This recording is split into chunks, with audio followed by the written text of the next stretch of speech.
Donc pour parler un peu plus dans le détail, j'ai déjà l'onboarding client qui est vraiment automatisé, toute cette partie-là qui est vraiment cool, qui est déjà en place. Et là, en ce moment même, je suis en train de travailler vraiment sur la partie produit. Donc la Ok. partie design, moi je travaille avec... j'avais une alternante avant, maintenant je ne l'ai plus, je travaille avec des freelances et on utilise ce qu'on appelle des design systems. Grosso modo, pour faire simplement, c'est quelque chose qui permet d'aller vraiment vite sur le design et d'avoir quelque chose de très quali. Ça serait un espèce de template si on veut pour le design, même si Ok. c'est pas exactement ça.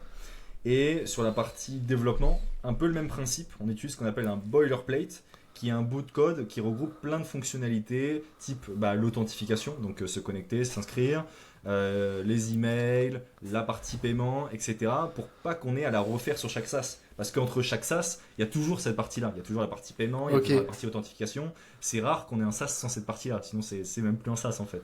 Et donc en ce moment même, je suis en train justement de créer un boilerplate qu'on va utiliser au sein de l'agence. Mais jusqu'à maintenant, on utilisait des boilerplates qui existaient déjà d'autres personnes. Parce que moi, j'ai ce qu'on appelle une liste des meilleurs boilerplates. C'est un des SaaS que Ok. j'ai d'ailleurs, on pourra en parler, qui a fait un peu de revenus. Et qui Ok. classe les meilleurs boilerplates, donc les meilleurs bouts de code pour créer des SaaS plus rapidement de la communauté. Sauf que je ne suis pas entièrement satisfait par ça. Et donc, j'ai décidé de créer le mien, que je vais utiliser au sein de l'agence, ce qui va me permettre d'aller beaucoup plus vite. Mais que je vais aussi vendre à des développeurs qui vont vouloir, comme moi, développer des SaaS hyper rapidement. Parce que comme je crée du contenu sur les réseaux, il y aura forcément des gens qui vont être intéressés. Et donc, ça me permet de travailler sur un truc qui a deux gains potentiels. C'est-à-dire, moi, ça me fait gagner énormément de temps et en plus, je vais pouvoir le redistribuer, le revendre.